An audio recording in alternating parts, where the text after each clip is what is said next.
A 42-year-old millionaire walks into his doctor's office for a routine checkup. He walks out with a death sentence. Stage 4 pancreatic cancer. Inoperable. 6 months, maybe less. His name was David. Tech entrepreneur. 3 successful exits. More money than he could spend in 5 lifetimes. And on the drive home from that appointment, David realized something that broke him. He couldn't remember the last time he'd done something that mattered. Not made money. Not closed a deal. Not hit a milestone. Something that actually mattered.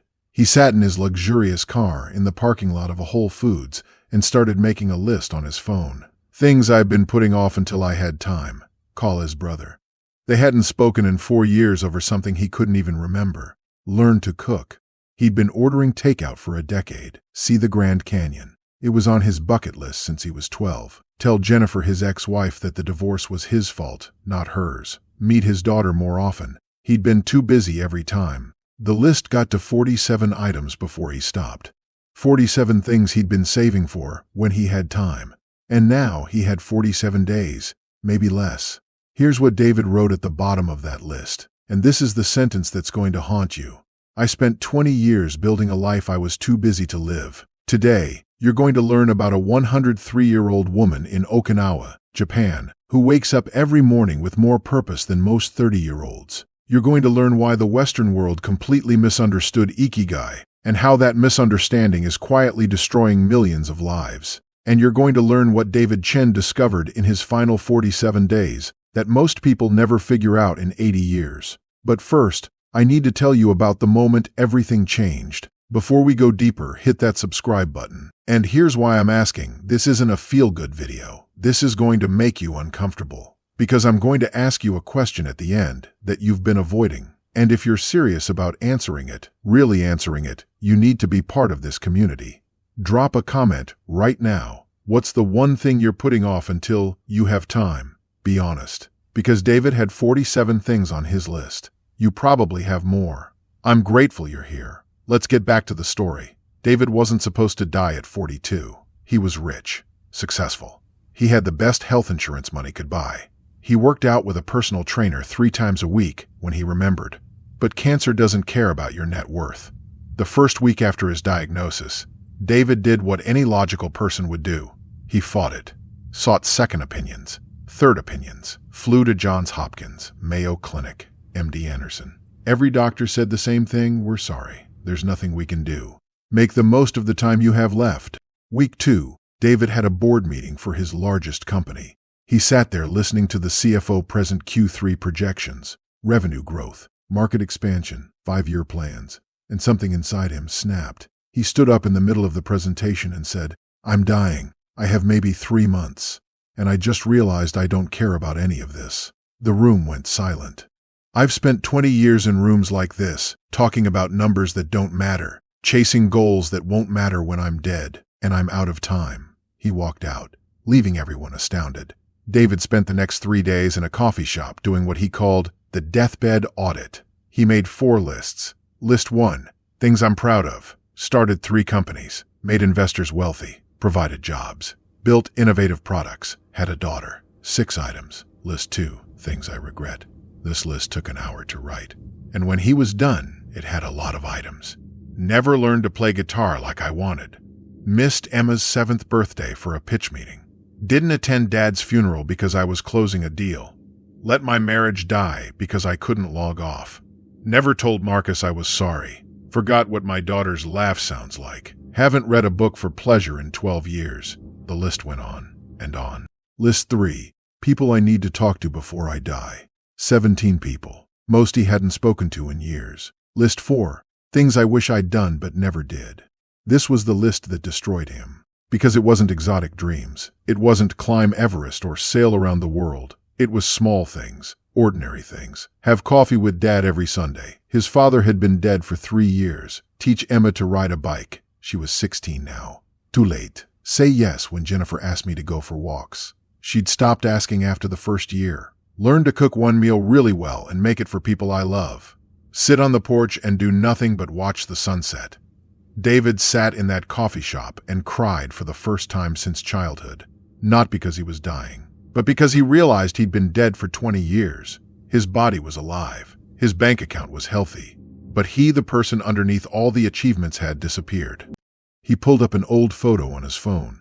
Him at 22, fresh out of college, broke, ambitious, full of life. He barely recognized that person. What happened? When did he stop being human and start being a productivity machine? He couldn't pinpoint the exact moment. It was gradual, one small compromise at a time. Skip dinner with friends for a networking event. Cancel the vacation because Q4 is critical. Work through the weekend because this is what success takes. 20 years of small compromises. And now he was holding a death sentence, realizing he'd traded his life for money. That night, David searched how to find meaning when you're dying.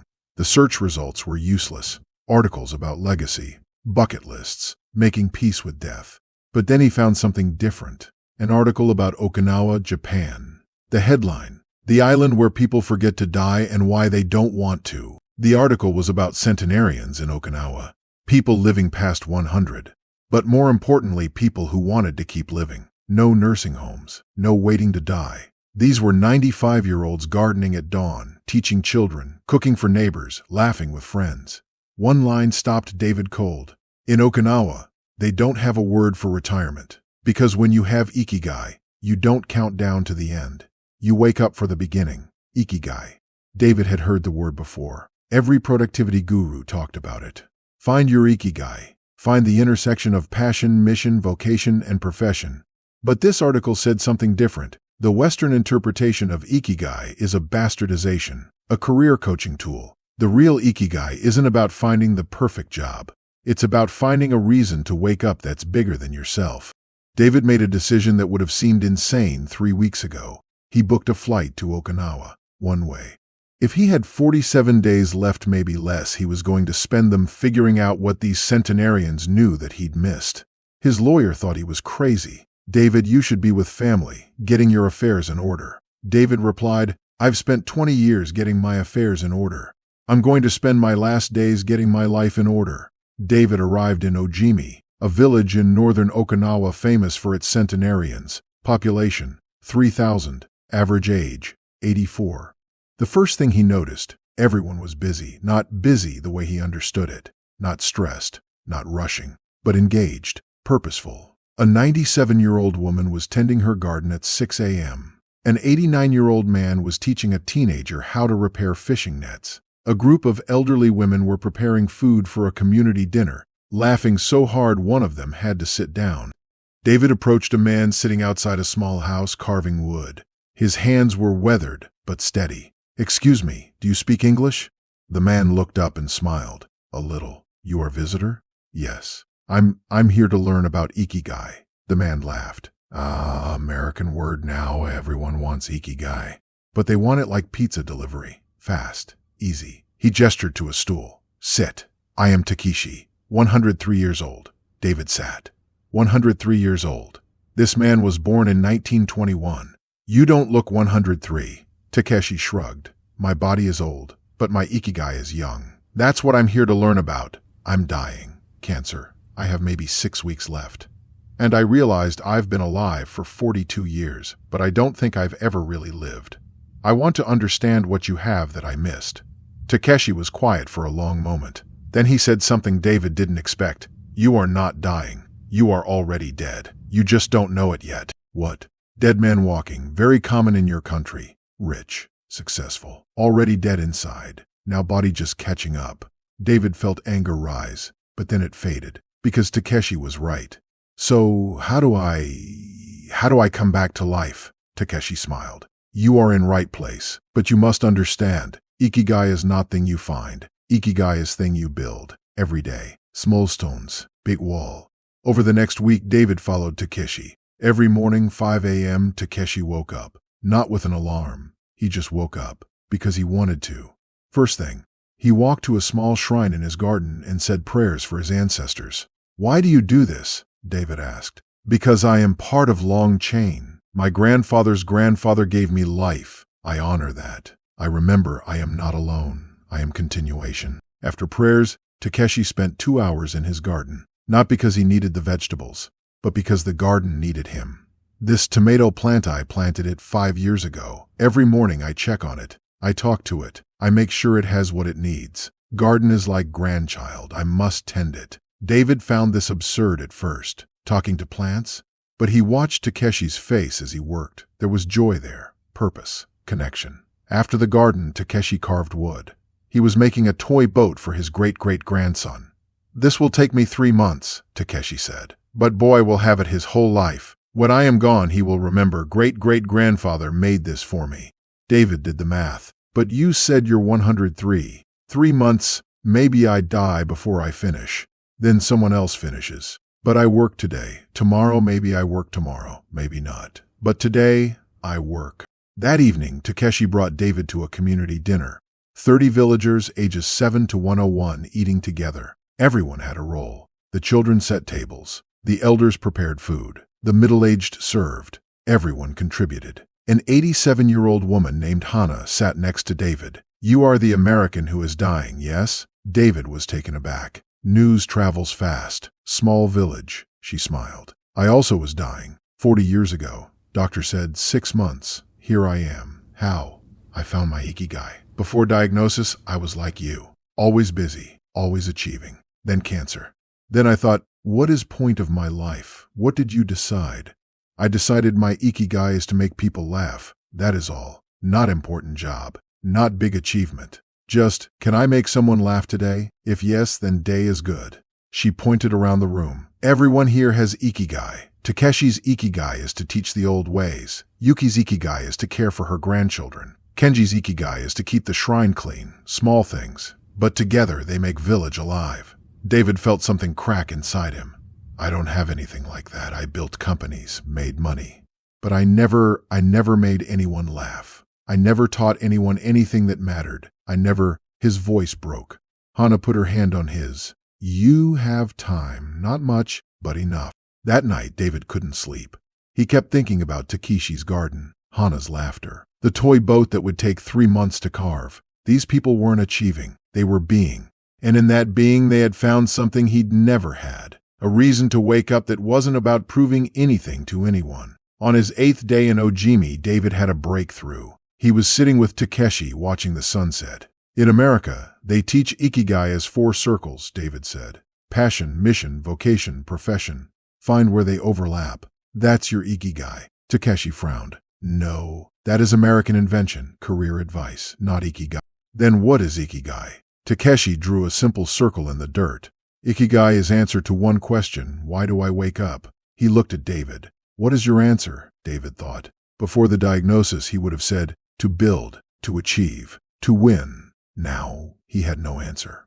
"I don't know." "Good, because first, you must learn what Ikigai is not." Americans make 4 big mistakes about Ikigai. I tell you, so you do not waste your last days. Lie 1. Ikigai is about you. In West, everything is about individual. Your passion, your purpose, your happiness. This is lie. Real Ikigai is never about you. It is about what you give, about who needs you, about how you serve something bigger. Takeshi grows garden not because he loves gardening. He grows garden because village needs vegetables. That is Ikigai. David felt this land. His entire life had been about him, his success, his wealth, his achievements. Lie 2, Ikigai is your career. Americans think, find perfect job, find Ikigai. This is why they are miserable. Job can end, company can close, you can retire. Then what? Ikigai never retires.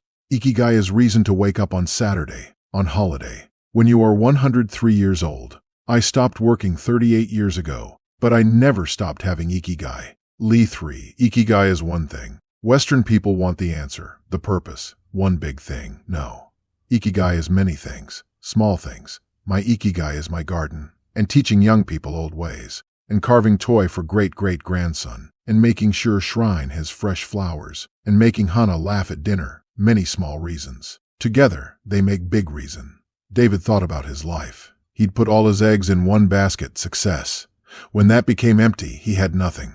Lie 4. Ikigai makes you happy. Americans chase happiness, want to feel good, want pleasure. Ikigai is not happiness. Ikigai is purpose. Sometimes purpose is hard. Sometimes it is boring. Sometimes it makes you cry. But when you have Ikigai, you do not need happiness. You have something better. You have reason.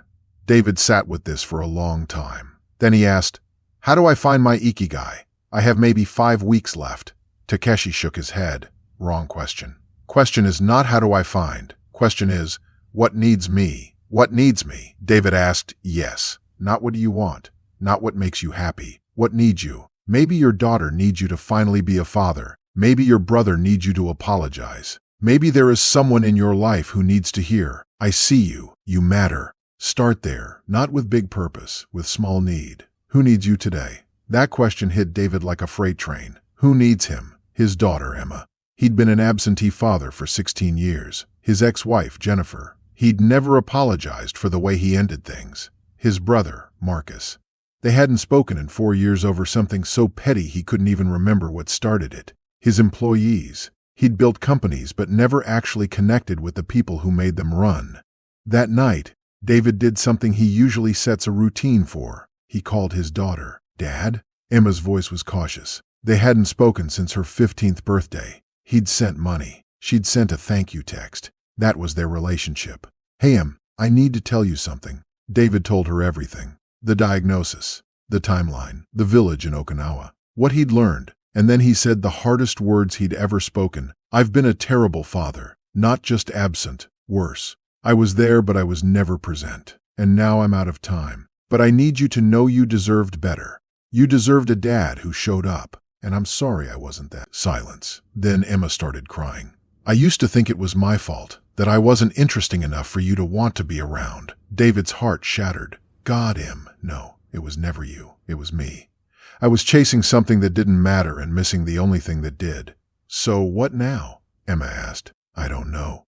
I can't give you back 16 years, but I have maybe 5 weeks left, and I want to spend them being the dad I should have been, if you'll let me. I'm in Boston, for school. I'll fly there, tomorrow. You're in Japan. I don't care. I'll be there tomorrow. Emma was quiet. David left Okinawa the next morning. Takeshi walked him to the taxi. You found your Ikigai? Takeshi asked. I think so, my daughter. She needs a father. I have 5 weeks to be one. Takeshi smiled. Good. That is good Ikigai. But remember, after your daughter, there will be someone else who needs you. And then someone else. Ikigai never ends. David hugged the old man. Thank you for everything. Do not thank me. Thank your cancer. Cancer gave you gift. Wake up. Most people get no warning. They die while still sleeping. David spent the next 35 days doing something radical. He lived, not achieved, not accomplished, lived. Week 1 with Emma, they went to a pottery class. David was terrible at it. Emma laughed harder than he'd ever seen her laugh. They cooked dinner together, a disaster that ended with ordering pizza. But they talked, really talked, for the first time in years. They walked through Boston. David didn't check his phone once. On the 7th day, Emma said something that broke and healed him at the same time. I feel like I'm meeting you for the first time. I like this version of you. Week 2, apologies. David flew to Seattle, knocked on his brother's door. Marcus opened it, saw David, and his face went hard. What do you want? I'm dying. Cancer. I have a few weeks. And I needed to tell you, I'm sorry. For whatever fight we had. For not being the brother you deserved. For letting 4 years go by over something that doesn't matter. Marcus stared at him. Then tears started falling. You stupid asshole. Why did you wait until you're dying to say that? They hugged. For the first time since they were kids. They spent 3 days together, fishing, drinking beer, talking about their dad, laughing about stupid things they did as teenagers. On the last night, Marcus said, I'm glad you came. I'm glad we got this. Week 4, passing it on. David reached out to a young entrepreneur he'd been mentoring, barely. Kid named Alex, 28, building his second startup. David took him to lunch. I need to tell you something that no one told me. You're on a path that's going to destroy you. Alex looked offended. I'm building something important. I said the same thing. And now I'm dying at 42, realizing I wasted 20 years. So I'm going to tell you what I wish someone had told me. Success is not the goal. Living is the goal. Your company will either succeed or fail. Either way, you'll start another one. That's what we do. But you only get one life. One chance to be present with people who matter. One shot at being human instead of a productivity machine. Don't do what I did. Don't wake up at 42 with a death sentence, realizing you forgot to live. Alex was quiet. Then, how do I do both? Build the company and live? I don't know. But I know this, if you have to choose, choose life. Because the company doesn't love you back, but people do. Week 5 to 7, the end. David's health deteriorated faster than expected. Day 38, he checked into hospice. Emma flew back from Boston. Marcus came from Seattle. Jennifer visited. On day 43, David woke up and couldn't get out of bed. Emma was there. She held his hand. "Dad, I'm scared." "Me too, kiddo." "Was it worth it? The last 6 weeks?" David thought about it. About Takeshi's garden. About the pottery class. About making his brother laugh. About apologizing to Jennifer. Yeah, it was worth it. I gotta be your dad, finally. I got to be human again. I got 7 weeks of actually living. That's more than most people get in 80 years. Emma cried. "I wish we had more time." "Me too. But I'm grateful for what we got." And Emma, don't make my mistake. Don't wait until you're dying to start living. Couple of months later, David Chen died. But here's what matters. He didn't die empty. He died having been a father, a brother, a friend, a mentor. He died having apologized, having connected, having mattered. In his last days, he lived more than he had in 42 years, not because he achieved anything, but because he finally answered the question, why do I wake up? His answer, to be present, to connect, to matter to someone. That was his Ikigai. 6 months after David died, his daughter Emma traveled to Okinawa. She found Takeshi in his garden, 103 and a half now, still tending his tomatoes. "You are David's daughter," he said. It wasn't a question. "How did you know?" "You have his eyes. And you come to find Ikigai, yes?" Emma smiled. "Yes. Good. I teach you what I taught your father. But you have time. You do not need cancer to wake you up." Emma spent a week in Ojimi, learning about Ikigai. Not the Western version, the real version. On her last day, she asked Takeshi, "Did my dad find his Ikigai?" At the end, Takeshi nodded. "Yes. But he found late. Most people find never. Your father found with 47 days left. Lucky man." Lucky, yes. Most people die while still sleeping. Never wake up. Never find reason. Your father woke up. He found his reason.